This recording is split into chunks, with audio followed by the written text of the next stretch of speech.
Hey everyone, welcome to another episode of Thinking Aloud with Mary Barbara. Today, still on relationships, I'm going to be focusing on various topics. One, expectations versus reality.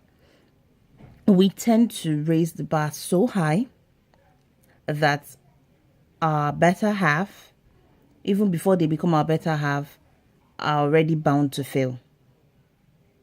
We want someone who's 6 feet tall. And not just that, 6 feet tall, handsome, dark, wealthy, chivalrous, so many things. And you don't take into consideration that the person is as human as you are. The person has flaws just like you do. You can't have it all. You have the good and the bad. And you can't love someone. You can't claim to love someone and not love the person in whole. Loving the person in whole simply means you're accepting the good and the bad.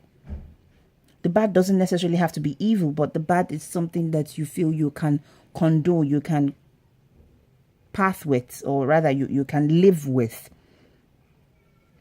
Such as maybe he snores when he sleeps. She isn't the most tidiest person in the world. Little things and minor things like that, it can be accommodated. But when you set the bar so high, so much, all the time, your expectations are so high that you're not being realistic anymore. You're not being objective anymore. The person is already bound to fail before the person even starts.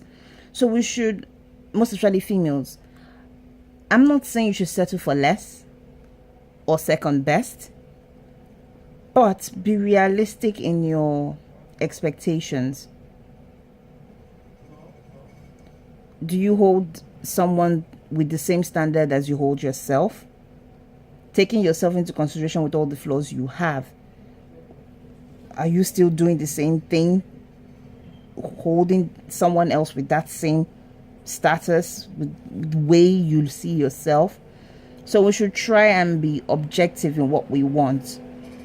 That's one. Another area I would like to talk about is in relationships, is defining your relationship. Don't just start cuddling and start hanging around a guy, or a guy starts hanging around you and it's not defined. Auntie, uncle, define your relationship. It is very, very important. No one is asking for a ring at this point in time. You're just asking for a word which shows commitment. The word being, we are dating. You are my boyfriend. You are my girlfriend.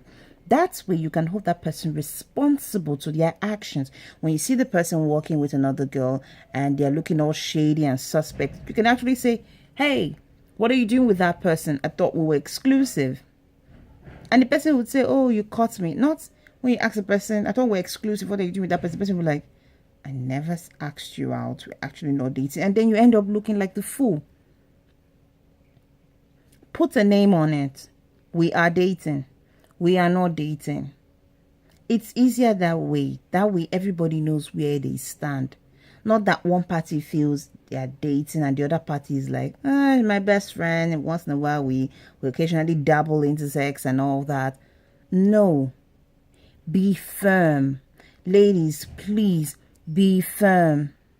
They might see it as you being too strict. They might see it as you being too rigid. It's either they ask you out and be your boyfriend, or they remain in the friend zone for life. Tag every single thing. You are my friend. You are like a brother, but we'll never cross that zone. You are my boyfriend. I like you this way. I don't like you in that way. State it clearly. Then another thing I would like to talk about is projection of emotions. We tend to project how we feel onto others. Even when it has to do with advice, normal reactions, normal discussions, we tend to project our fears, our anxieties, our hurts onto people. And it's really, really sad. Sometimes we don't know when we do it. Sometimes we do it unconsciously, but we do. And the aim is to try and stop it. Every relationship is not the same. In as much as you don't want that friend or that sister or that brother to make the same mistakes you did, they have to make their own mistakes. The aim is to limit the mistake. The aim is to guide them so that they don't make that mistake or they don't make the same mistakes you have made. But you don't crowd them or choke them in the process of loving them. That's not right. Just because things aren't going well in your life and then you see something that you feel isn't going on well in someone else's, before you start telling them, oh, that person is bad, that person ain't going to do right by you, that person is terrible, leave that person, dump that person, divorce that person, have you bothered to take out time to ask the person, what is going on in your life right now? And sometimes some people don't have access to the other party involved, so they can't actually question that person. Now it's now left for you, if you're certain you want to go deep into this, it's now left for you to ask that same person, try to be objective. Are you the cause of your problems? Are there things you feel you would have done differently or better? Where is this person wrong? Your better half, has he or she been doing this for you? Why did he or she stop? Why did he or she never even start in the beginning or to begin with?